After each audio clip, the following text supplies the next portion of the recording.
দশম শ্ৰেণীৰ ছাত্ৰ ছাত্ৰীসকলক স্বাগতম জনাইছোঁ। মৰমৰ ছাত্ৰ ছাত্ৰীসকল, বহুদিনৰ বিৰতিৰ অন্তত আজিৰে পৰা পুনৰ আকৌ তোমালোকৰ গণিতৰ পাঠসমূহৰ পাঠভিত্তিক আলোচনা কৰিব বিচাৰিছোঁ। আজি আমি এটি পাঠ ল'ব বিচাৰিছোঁ। পাঠটো হৈছে সমান্তৰ প্ৰগতি। এই সমান্তৰ প্ৰগতিটোৰ ওপৰত আমি আলোচনা আৰম্ভ কৰিম। প্ৰথমতে আজিৰ ভিডিঅ'টোত তোমালোকৰ সমান্তৰ প্ৰগতিৰ প্ৰথম অনুশীলনীটোৰ লগত সংলগ্ন হৈ থকা কিছু কথা আলোচনা কৰিব বিচাৰিছোঁ। সমান্তৰ প্ৰগতি কি এই বিষয়ে প্ৰথমতে আমি জানি ল'ব লাগিব। সমান্তৰ প্ৰগতি হৈছে সমান সমান দূৰত্বত কোনোবা এটা যদি শ্ৰেণী বা এটা শাৰী আমি উপস্থাপন কৰোঁ, তেতিয়া তাক সমান্তৰ প্ৰগতি বা শ্ৰেণী বুলি কোৱা হ'ব। প্ৰগতি শব্দ আন এটা সমাৰ্থক শব্দ হৈছে শ্ৰেণী। আমি ইয়াক আৰ্থমেটিক প্ৰগ্ৰেশ্যন বুলি ইংৰাজীত ক'ব পাৰোঁ আৰু চমুকৈ AP বুলি লিখিব পাৰোঁ। এতিয়া সমান্তৰ প্ৰগতিৰ কথা যদি আমি চাওঁ, তেতিয়াহ'লে আমাৰ সংখ্যাৰে কিছুমানত আমি তাক চাব পাৰোঁ। সংখ্যা কিছুমান লৈ চাব পাৰোঁ যে যুগ্ম সংখ্যাবোৰ সমান্তৰ প্ৰগতিতেই থাকে, কিয়নো আটাইতকৈ সৰু যুগ্ম সংখ্যা 2, তাৰপিছত 4, 6, 8 এনেকৈ গৈ থাকিব। প্ৰতিটো দূৰত্ব আমাৰ একে সমান হ'ব, সেইকাৰণে তাক আমি সমান্তৰ প্ৰগতিৰ ভিতৰত আমি তাক ধৰিব পাৰোঁ। একেদৰে অযুগ্ম সংখ্যাৰ ছিৰিজটো বা অযুগ্ম সংখ্যাৰ শ্ৰেণীটো আমি সমান্তৰ প্ৰগতিৰ ভিতৰত ধৰিব পাৰোঁ। তাৰপিছত আমি স্বাভাৱিক সংখ্যাৰ যিটো ছিৰিজ আছে, শ্ৰেণী আছে, সেইটোকো আমি সমান্তৰ প্ৰগতিৰ ভিতৰত ধৰিব পাৰোঁ। সংখ্যাবোৰৰ গুণিতকৰ ছিৰিজবিলাককো আমি সমান্তৰ প্ৰগতিৰ ভিতৰত ধৰিব পাৰোঁ। কিন্তু আমাৰ ইয়াত কিছু অলপ বহল ভিত্তিক সমান্তৰ প্ৰগতিৰ বিষয়ে আলোচনা কৰিছে। আমি ইয়াত কিনো আছে তাত এবাৰ চকু ফুৰাই চাওঁ আহা। আৰম্ভণিখিনি তোমালোকে এইখিনি পঢ়ি ৰ'বা। ইয়াতে জড়িত হৈ থকা কিছু কথা মই সাৰাংশ হিচাপে লিখি উলিয়াইছোঁ। এইখিনি হৈছে সমান্তৰ প্ৰগতি কি। সমান্তৰ প্ৰগতি হৈছে এনে কিছুমান সংখ্যাৰ এখন তালিকা, যিখনৰ প্ৰথম পদটোৰ বাহিৰে আন আটাইবোৰ পদেই আগৰ পদটোৰ লগত এটা নিৰ্দিষ্ট সংখ্যা যোগ কৰি পোৱা যায়। এতিয়া 1 নামৰ সংখ্যাটোৰ লগত আমি 1 যদি যোগ কৰোঁ, তেতিয়াহ'লে 2 পাম। তাৰপিছত 2 পালোঁ, 2ৰ লগত যদি আমি আকৌ 1 যোগ কৰোঁ, তেতিয়া আমি 3 পাম। এনেকৈ আমি প্ৰত্যেকতে যদি 1 যোগ কৰি যাওঁ, তাৰ পিছৰ স্বাভাৱিক সংখ্যাটো আমি পাই গৈ থাকিম। গতিকে সমান্তৰ প্ৰগতি হৈছে এনে এখন সংখ্যাৰ তালিকা, য'ত কি হৈছে প্ৰথম পদটোৰ বাহিৰে বাকী পদবোৰৰ লগত যদি এটা নিৰ্দিষ্ট সংখ্যা যোগ কৰি গৈ থাকোঁ, তেতিয়াহ'লে আমি এটা শ্ৰেণী পাই গৈ থাকিম বা এটা প্ৰগতি ওলাই গৈ থাকিব।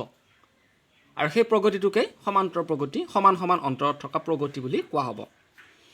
তাৰপিছত সেই নিৰ্দিষ্ট সংখ্যাটোক আমি কি নাম দিব পাৰোঁ? সেইটো হৈছে সাধাৰণ অন্তৰ, দূৰত্ব। তাৰমানে এটা সমান্তৰ প্ৰগতিত প্ৰতিটো পদৰ লগত তাৰ পিছৰ পদটো নিৰ্ণয় কৰিবলৈ যি নিৰ্দিষ্ট সংখ্যা যোগ কৰা হয়, তাকেই সমান্তৰ প্ৰগতিটো সাধাৰণ অন্তৰ বুলি কোৱা হয়। মানে যিটো আমি নিৰ্দিষ্ট সংখ্যা যোগ কৰি গৈ থাকিম, প্ৰতিটো সংখ্যাৰ লগতে এটাৰ পিছত এটাকৈ সংখ্যাবোৰৰ গৈ থাকিলে আমি এটা ছিৰিজ পাই গৈ থাকিম, তেতিয়াহ'লে সেই নিৰ্দিষ্ট যিটো সংখ্যা যোগ কৰিম, সেই যোগ কৰা সংখ্যাটোকে কোৱা হ'ব সাধাৰণ অন্তৰ। আৰু সমান্তৰ প্ৰগতি আমি নিৰ্ণয় কৰিবলৈ এটা সাধাৰণ আৰ্হি ল'ব পাৰোঁ। সেই আৰ্হিটো হৈছে প্ৰথমতে আমাৰ প্ৰথম পদটো আছে, প্ৰথম পদটো আমাক দিয়াই থাকিব, বা কেতিয়াবা নিদিবও পাৰে, কিন্তু এনেই প্ৰথম পদটো আমাৰ উলিয়াই ল'ব লাগিব প্ৰথমতে। তাৰপিছত তাৰ লগত প্ৰত্যেকৰে লগত আমি এটা নিৰ্দিষ্ট সংখ্যা যোগ কৰি গৈ আছোঁ। প্ৰথম পদটোৰ লগত যোগ কৰিছোঁ, যোগ কৰিছোঁ, কাৰণ সাধাৰণ অন্তৰ আমি ডিষ্টেঞ্চ, যিহেতু ডিফাৰেঞ্চ বা কমন ডিফাৰেঞ্চ বুলি ক'ব পাৰোঁ, বা ডিষ্টেঞ্চ দূৰত্ব, গতিকে ডিটো আমি যোগ কৰি গৈ থাকিম। গতিকে A + D হ'ল। তাৰপিছত দুবাৰ যোগ কৰিব লাগিব, ডিটো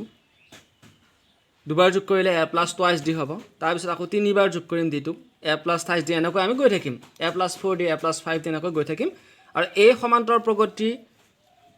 নিৰ্দেশ কৰে, এইটোৱে সমান্তৰ প্ৰগতি নিৰ্দেশ কৰে, আৰু যাৰ প্ৰথম পদটো A হৈছে আৰু সাধাৰণ অন্তৰ প্ৰত্যেকৰে D হৈছে, আৰু এইটোক আমি সাধাৰণ আৰ্হি বুলি ক'ব পাৰিম। যেনেকৈ আমি দ্বিঘাত সমীকৰণ এটা সাধাৰণ আৰ্হি আছে ax² + bx + c = 0, ঠিক তেনেকৈ সমান্তৰ প্ৰগতিৰ সাধাৰণ আৰ্হিটো হৈছে A + D, A + 2D, A + 3D অসীমলৈ আমি গৈ থাকিব পাৰোঁ। এইখিনি হৈছে আমাৰ এই পাঠটোৰ সাৰাংশ, মানে প্ৰথম অনুশীলনীটোৰ লগত জড়িত হৈ থকা সাৰাংশ। দ্বিতীয় অনুশীলনীৰ লগত জড়িত হৈ থকা সাৰাংশখিনি আমি ইয়াৰ পিছৰ ভিডিঅ'টোত আলোচনা কৰিম। এতিয়া আমি চাব বিচাৰিছোঁ উদাহৰণ কেইটামান। তোমালোকে চোৱা যে উদাহৰণ 1, এই অংকটোত দিয়া আছে যে 3/2 1/2 -1/2 -3/2 এই সমান্তৰ প্ৰকৃতিৰ প্ৰথম পদ আৰু সাধাৰণ অন্তৰ দি কিমান হ'ব নিৰ্ণয় কৰা। প্ৰথমে আমি অংকটো পাতি ল'লোঁ হৈছে। এতিয়া আমাৰ ডিটো নিৰ্ণয় কৰিবলৈ আমি সাধাৰণ হাৰি এটা পাইছিলোঁ, কিন্তু ডিটো নিৰ্ণয় কৰিবলৈ আমি কি কৰিব লাগিব জানানে? ইয়াতে এইটো A1, এইটো A2, A3, A4 এইটো প্ৰথমতে আছে, দ্বিতীয় তৃতীয় চতুৰ্থ, সেইকাৰণে A1 A2 A3 A4 এনেকৈ অসীমলৈ ANলৈকে গৈ থাকিব। এতিয়া ইয়াতে যিটো প্ৰথম পদটো আছে, প্ৰথম পদটোক আমি দ্বিতীয় পদটোৰ পৰা বিয়োগ কৰিলে আমি সাধাৰণ অন্তৰটো নিৰ্ণয় কৰিব পাৰিম, বা তৃতীয় পদৰ পৰা দ্বিতীয় পদটো বিয়োগ কৰিলে সাধাৰণ অন্তৰ ওলাব, চতুৰ্থ পদৰ পৰা তৃতীয় পদটো বিয়োগ কৰিলে আমাৰ সাধাৰণ অন্তৰ ওলাব। এতিয়া প্ৰথম পদ আমাৰ ইয়াত কি আছে? ইয়াত প্ৰথম পদ যাক আমি এৰে বুজাইছোঁ তাৰ মান আছে কিমান? 3/2। এতিয়া আমি সাধাৰণ অন্তৰ নিৰ্ণয় কৰিম। সাধাৰণ অন্তৰ নিৰ্ণয় কৰিবলৈ A2ৰ পৰা A1 বিয়োগ কৰিব লাগিব। A2ৰ মান কিমান আছে? হাফ আছে, গতিকে হাফৰ পৰা আমি 3/2 মাইনাছ কৰি দিম। দেখা পাইছোঁ সদৃশ ভগ্নাংশ হৈ আছে, দুইটাতে 2 আছে, এটা 2 ল'লোঁ আৰু ওপৰৰকেইটা বিয়োগ কৰি দিলোঁ। এতিয়া এটা জমা আছে, 3টা ধাৰ আছে, 2টা ধাৰ হ'ব। এই 2ৰে বিয়োগ 2 বিয়োগ একবাৰ যাব, হয়নে? 2ৰে 2 হৰণ কৰিলে একবাৰ যাব, আৰু ইয়াতে যিটো বিয়োগ চিন আছে গতিকে বিয়োগ হৈছে। এইটো হৈছে সাধাৰণ অন্তৰ। ঠিক একেদৰে তোমালোকে পৰীক্ষা কৰি চাব পাৰা যে A3ৰ পৰা A2 বিয়োগ কৰিছোঁ। এইবাৰ আকৌ A3 মান কিমান আছে? ইয়াত মাইনাছ হাফ, আৰু A2 মান আছিলে হাফ, গতিকে আমি দুইটাই হাফ আছে আৰু সদৃশ ভগ্নাংশ আছে, এটা 2 ল'লোঁ, -1 -1 দুটা -1 যোগ কৰিলে -2 হ'ব। এইটো যদি আমি হৰণ কৰোঁ -1 হ'ব। দেখা পালোঁ যে ইয়াতেও -1 ওলাইছে, এটা -1, সাধাৰণ অন্তৰটো আমাৰ -1 আছে, গতিকে আমাৰ উত্তৰটো হ'ব সাধাৰণ অন্তৰ -1। আৰু প্ৰথম পদটো যিটো প্ৰথমতে আছে 3/2 সেইটো হৈছে প্ৰথম পদ বা A। এইটো আছিলে আমাৰ এটা উদাহৰণ। এইটোৰ লগত জড়িত হৈ থকা অংক তোমালোকে পাবা, তোমালোকে কৰিব লাগিব। তাৰপিছত আমি উদাহৰণ 2লৈকে গুচি গৈছোঁ। উদাহৰণ 2টো দিয়া আছে যে তলৰ সংখ্যাৰ তালিকাবিলাকৰ কোনবিলাকে সমান্তৰ প্ৰগতি গঠন কৰিছে। যদি এইবিলাকে সমান্তৰ প্ৰগতি গঠন কৰিছে তেনেহ'লে প্ৰতিটো দুটাকৈ পশ্চাদৱৰ্তী পদ লিখা, মানে পিছৰ পদ লিখিব দিছে। এতিয়া আমি কৰি চাওঁ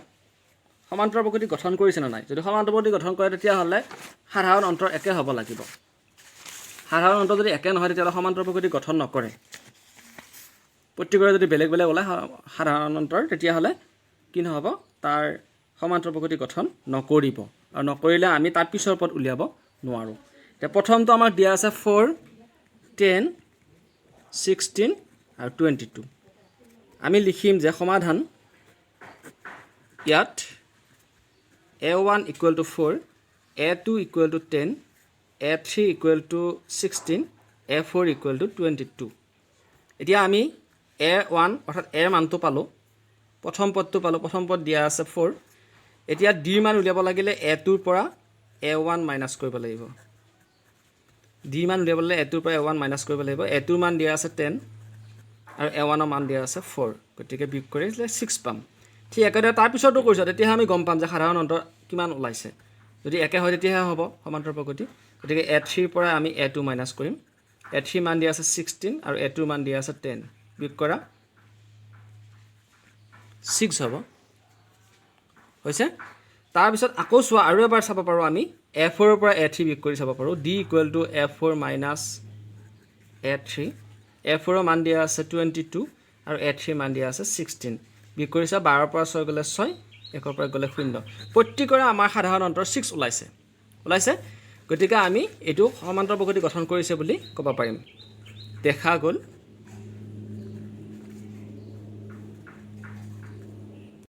প্ৰত্যেকৰে সাধাৰণ অন্তৰ সমান, অৰ্থাৎ 6। এতেকে পশ্চাদৱৰ্তী দুটা পদ হ'ব ইয়াত কি আছিলে শেষৰটো 22 আছিলে নহয় 22ৰ লগত 6 যোগ কৰি দিয়া 22 6 28 হ'ব আৰু 28 পালো নহয় এবাৰ আকৌ 28ৰ লগত 6 যোগ কৰা 34 34 হ'ব গতিকে এটা হৈছে 28 আনটো 34 নিশ্চয় বুজি পাইছা ঠিক তেনেকৈ বাকি কেইটাও আমি কৰি চাব লাগিব ইয়াতে a মান আছে 1 a2 মান আছে -1 a3 -3 -4 5 টো হৈছে 4 ৰ মান a4 ৰ মান গতিকে তেনেকৈ আমি এই অংকটোৰ দৰে উলিয়াব লাগিব ইয়াৰ পিছত আমি অনুশীলনীলৈকে গুচি গৈছোঁ অনুশীলনী 5.1 মই তোমালোকক 1 নম্বৰ আৰু 4 নম্বৰটো কৰি দিম তোমালোকে 2 3 কৰিবা প্ৰথমতে 1 নম্বৰ অংকটোলৈ আহা 1 নম্বৰ অংকটোত দিয়া আছে তলৰ পৰিস্থিতিবিলাকৰ লগত জড়িত সংখ্যাৰ তালিকাবিলাকৰ কোনবিলাকৰ সমান্তৰাল প্ৰগতি গঠন কৰিব আৰু কিয় কৰিব ইয়াতে দিয়া আছে যে প্ৰথম কিলোমিটাৰ টেক্সি ভাড়া 15 টকা আৰু তাৰ পিছত প্ৰতি অতিৰিক্ত কিলোমিটাৰ 8 টকাকৈ হ'লে প্ৰতি কিলোমিটাৰ অন্তত টেক্সি ভাড়া কিমান হ'ব ইয়াতে প্ৰথম ভাড়া সেইটো হৈছে 15 টকা অৰ্থাৎ এৰ মানটো তাৰ পিছত প্ৰতি অতিৰিক্ত কিলোমিটাৰ 8 টকাকৈ হ'লে প্ৰতি কিলোমিটাৰ অন্তত টেক্সি ভাড়া কিমান ইয়াৰ পিছত সাধাৰণ অন্তৰ ডিৰ মানটো 8কৈ বাঢ়ি গৈছে গতিকে আমি অংকটো কেনেকৈ কৰোঁ চাওঁ আহা 1 নম্বৰৰ একটো সমাধান ইয়াত প্ৰথম পদ এৰ মান কিমান দিয়া আছে 15 হয় 15 দিয়া আছে 15 টকা গতিকে 15 হ'ব সাধাৰণ অন্তৰ কিমান দিয়া আছে সাধাৰণ অন্তৰ d ইকুৱেল টু 8 হৈছে এতিয়া কি কৈছে যদি ই হেৰিত আছে সমান্তৰাল প্ৰগতি আছে দেখিছোঁ আমি সমান্তৰাল প্ৰগতি আছে সাধাৰণ অন্তৰটো আমাক 8 দিয়া আছে প্ৰত্যেকতে 8 আমি যোগ কৰি যাব লাগিব গতিকে আমি ইয়াৰ পিছৰ সমান্তৰাল প্ৰগতিটো গঠন কৰিবলৈ চেষ্টা কৰোঁ এতিয়া আমি a1 ৰ মানটো পালোঁ দিয়া ইয়াত a ইকুৱেল টু 15 আমাৰ যেটো সাধাৰণ আহি আছে সেইটোত কৰিম আমি এবাৰ a প্লাছ d হ'ব অৰ্থাৎ 15 প্লাছ 8 8 5 13 3 হাতে গ'ল 1 1 1 2 এইটো হ'ব a2 ৰ মান হৈছে তাৰপিছত আমি ইয়াত নাপাতি ইয়াতেও লিখিব পাৰোঁ a2 equal to a plus d a3 equal to a2 plus d a2 মান আছিলে 23 তাৰ লগত d মান 8 আছে যোগ কৰিম এতিয়া 8 3 11 হাতে গ'ল 1 2 1 3 31 হ'ল এবাৰ a4 পাব লাগিলে আমি a3 লগত d যোগ কৰিম a3 মান দিয়া আছে 31 তাৰ লগত 8 যোগ কৰা 39 হ'ব এনেকৈ আমি গৈ থাকিব পাৰিম গতিকে প্ৰথমতে আমি 15 টকা পাইছিলোঁ তাৰ পিছত 23 টকা হ'ল তাৰপিছত 31 টকা হ'ল তাৰপিছত 39 টকা হ'ল এতিয়া সমান্তৰ প্ৰগতিটো গঠন কৰিব দিছে এটাকে সমান্তৰ প্ৰগতিটো হ'ব প্ৰথমতে আছিলে কিমান 15 তাৰপিছত 23 31 39 ... তাৰপিছত সুধিছিল কিয় কৰিব হয়নে আমি লিখিম যিহেতু সাধাৰণ অন্তৰ প্ৰত্যেকৰ ক্ষেত্ৰতে সমান হৈছে গতিকে কি হ'ব সমান্তৰ প্ৰগতি গঠন কৰিব কৈছে এইটো উত্তৰ ওলাই গ'ল আমাৰ তাৰ 2 নম্বৰ আৰু 3 নম্বৰ তোমালোকে কৰিবা মই 4 নম্বৰটো কৰি দিছোঁ 4 নম্বৰটো দিয়া আছে 10,000 টকা বছৰি 8% মিশ্ৰ সুতৰ হাৰত জমা কৰিলে সেই একাউণ্টত প্ৰতি বছৰে থাকিব লগা ধনৰ পৰিমাণ প্ৰথম বছৰটোত আছে 10,000 আৰু 8% কে মিশ্ৰ সুত লাগিছে প্ৰতি বছৰে গতিকে দ্বিতীয়টো হ'ব আকৌ 10,000 প্ৰথমটো হ'ব 10,000 ইনটু 1 প্লাছ 8/100 দ্বিতীয়টো হ'ব 10,000 into 1 plus 8/100 square whole square এনেকৈ কৰি লওঁ প্ৰথমতে তেতিয়া আমি অংকটো বুজিব পাৰিম 4 নম্বৰ সমাধান ইয়াত a1 ইকুৱেল টু মিশ্ৰ সুতৰ সূত্ৰটো আছিলে 10,000 ইনটু 1 প্লাছ 8/100 অৰ্থাৎ ইটো হৈছে a equal to p into 1 plus r/100 to the power n কিন্তু nটো আমি ইয়াত 1 পাতিব লাগিব ইয়াৰ এইকাৰণে পাতিব লাগিব কাৰণ প্ৰথম বছৰৰ কথা কৈছে এতিয়া আকৌ দ্বিতীয় বছৰ আছে A2 দ্বিতীয় বছৰ তেতিয়াহ'লে আমাৰ কি হ'ব 10,000 ইনটু 1 প্লাছ 8/100 স্কুৱেৰ তৃতীয় বছৰ অৰ্থাৎ A3 মানটো 10,000 ইনটু 1 প্লাছ 8/100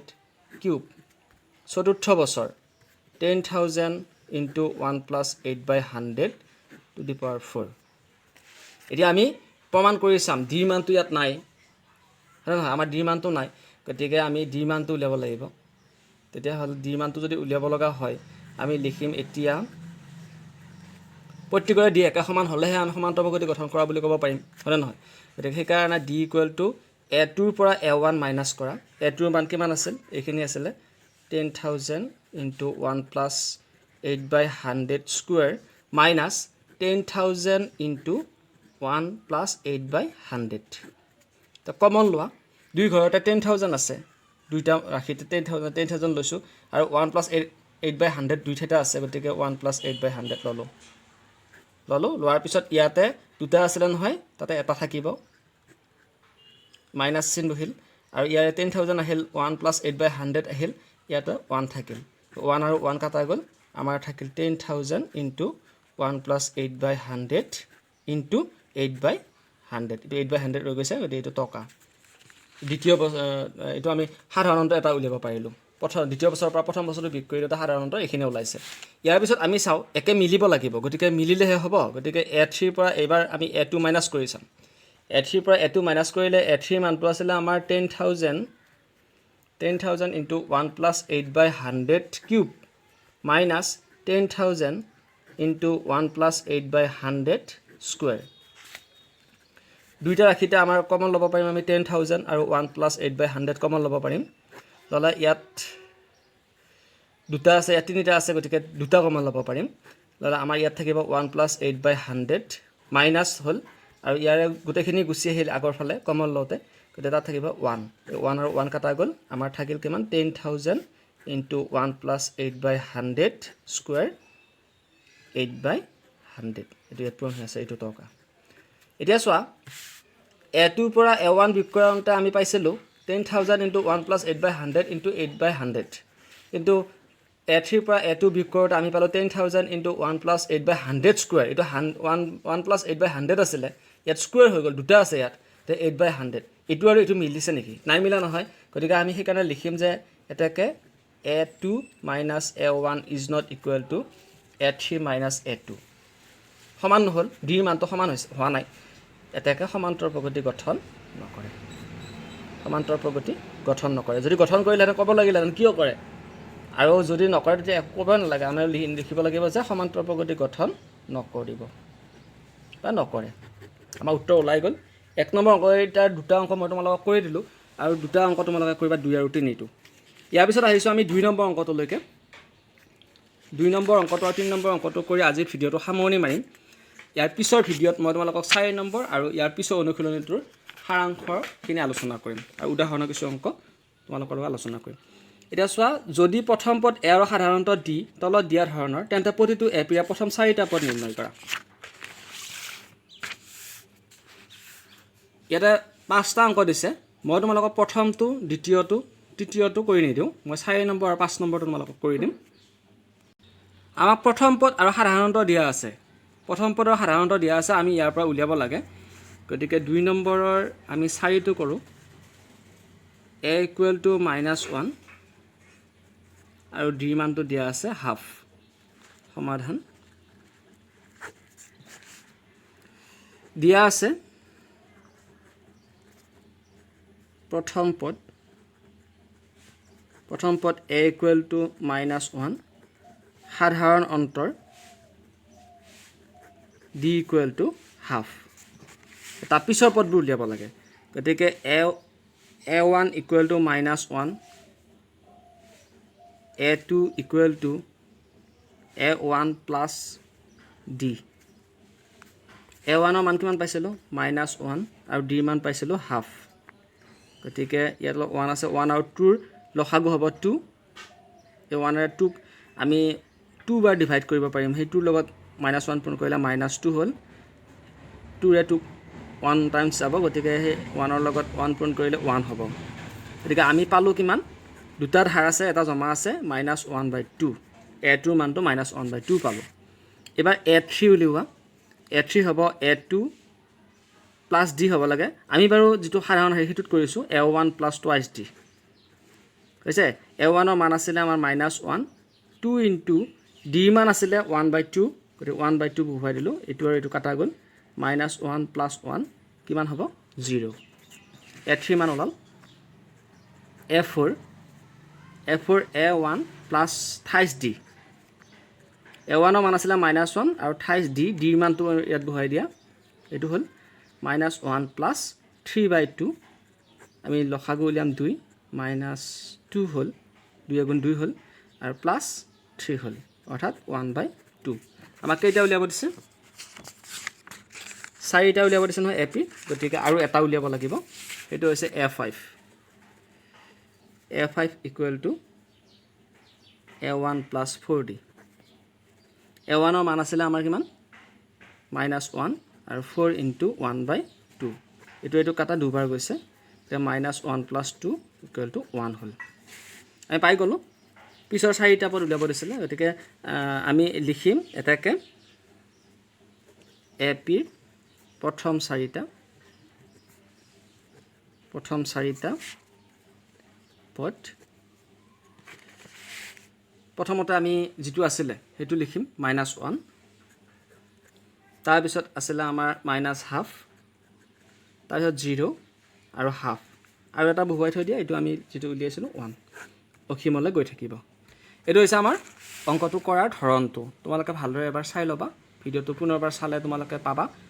আমি কেনেকৈ কৰিছো অংকটো ইয়াৰ পিছত মই তোমালোকক কৈ দিব বিচাৰিছো 5 নম্বৰ অংকটো আৰু মই দেখিছো তোমালোকে অংকটো পাৰিবা নকৰিলেও হৈ যায় তথাপিও বাৰু মই তোমালোকক অলপ হিন্টছ দিছো a equal to -1.25 d equal to -0.25 এতিয়া আমি লিখিম সমাধান দিয়া আছে বা ইয়াত বা দিয়া আছে a equal to -1.25 d equal to -0.25 a1 ৰ মান পালো আমি a2 মান উলিয়াম এতিয়া a1 plus d a1 ৰ মান আছে -1.25 আৰু d মান আছে -0.25 যোগ কৰিলে আমি পাম -1.25 যোগ কৰিলে 50 হ'ব 1.50 হয় 0 টো আমি নবহাও এবাৰ আকৌ a3 মান উলিয়াব লাগে a3 মান উলিয়াবলে a1 plus twice d a1 ৰ মান পাইছিলো আমি -1.25 plus 2 into d মানটো আছিল -0.25 -1.25 plus আৰু মাইনাস প্লাস আৰু মাইনাস পূৰণ কৰিলে মাইনাস হ'ব 25 দুগুণ 50 হ'ল এটো শূন্যটো আমি নাকাটিলে হ'ব আমি যোগ কৰিব লাগিব নহয় তে -1.75 হ'ব হৈছে 1.25 আৰু 0.50 যোগ কৰিলে আমি 1.75 পাম তিনিটা ওলাল আৰু এটা উলিয়াই লৈছো আমি আমাৰ যেটো চাৰিটা উলিয়াব দিছে a1 plus 28d হ'ল a1 ৰ মান -1.25 plus 3 into -0.25 -1.25 আৰু এটো পূৰণ কৰিলে -25 3 গুণ 75.75 আৰু এখিনি যোগ কৰিলে আমাৰ উত্তৰ ওলাব -2 হৈছে এতিয়া আমি লিখিম এটাকে এপি প্ৰথম চাৰিটা পদ প্ৰথমটো কি পাইছিলো প্ৰথমটো আমাৰ দিয়া আছিল -1.25 দ্বিতীয়টো দিয়া আছিল -1.5 আৰু তৃতীয়টো হৈছে -1.75 আৰু চাৰি নম্বৰটো হৈছে -2 এই চাৰিটা হ'ব আৰু অসীমলৈ গৈ থাকিব এটো হৈছে আমাৰ 2 নম্বৰৰ 5 নম্বৰ অংকটোৰ সমাধান তোমালোকে ভালদৰে ভিডিওটো চাই এই অংকটো বুজিবলৈ চেষ্টা কৰিবা এইবাৰ আমি আহিছো 3 নম্বৰ অংকলৈ মই তোমালোকক 3 নম্বৰ অংক এটাই কৰি দিম সেইটো হৈছে 3 নম্বৰ অংকটো বাকি তিনিটা অংক তোমালোকে কৰিবলৈ চেষ্টা কৰিবা 3 নম্বৰ অংকটোত কৈছে তলত দিয়া সমান্তৰ প্ৰগতিসমূহৰ প্ৰথম পদৰ সাধাৰণত নিৰ্ণয় কৰা এটা 3 নম্বৰ 3টো চোৱা তাৰ পৰা আমি প্ৰথম পদৰ সাধাৰণত নিৰ্ণয় কৰিম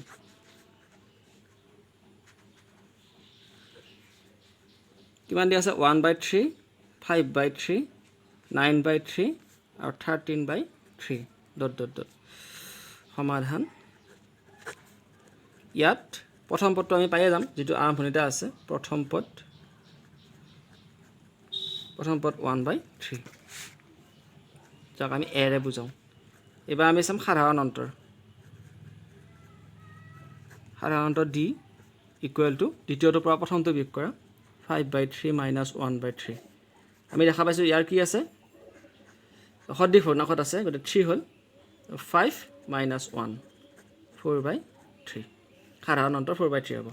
আমি তোমালোকে এটা কাম কৰিব পাৰা 9/3 পৰা এবাৰ 5/3 মাইনাস কৰি চাব পাৰা তেতিয়া যদি মিলে তেতিয়াহে আমাৰ উত্তৰটো শুদ্ধ হ'ব দুইটাৰ লসাগু 3 হ'ব 9 - 5 হ'ল 4/3 হৈছে ইয়াতো সাধাৰণ অন্তৰ 4/3 ওলাইছে গতিকে সাধাৰণ অন্তৰ 4/3 হ'ব এৰ মানটো 1/3 হ'ব মৰমৰ ছাত্ৰ-ছাত্ৰীসকল আজি এই ভিডিঅ'টো তোমালোকৰ সমান্তৰ প্ৰগতিৰ প্ৰথম খণ্ডটোৰ জৰিয়তে আমি অনুশীলনী 5.1 ৰ 3 নম্বৰ অংকলৈকে সমাধান কৰি দিলোঁ ইয়াৰ পিছৰ ভিডিঅ'টোত আমি 4 নম্বৰ অংকটোৰ সমাধান কৰি ইয়াৰ পিছৰ অনুশীলনীৰ সাৰাংশ আৰু অনুশীলনীটো সমাধান কৰি দিবলৈ চেষ্টা কৰিম তোমালোকে ভিডিঅ'বোৰ ভালদৰে চাই থাকিবা আৰু যদি চেনেলটো এতিয়ালৈকে সাবস্ক্ৰাইব কৰা নাই সাবস্ক্ৰাইব কৰিবা লগৰ বন্ধু বান্ধৱীৰ লগত শ্বেয়াৰ কৰিবা সকলোকে শুভেচ্ছা জনাই আজি এই ভিডিঅ'টো ইমানতে সামৰণি মাৰিছোঁ ধন্যবাদ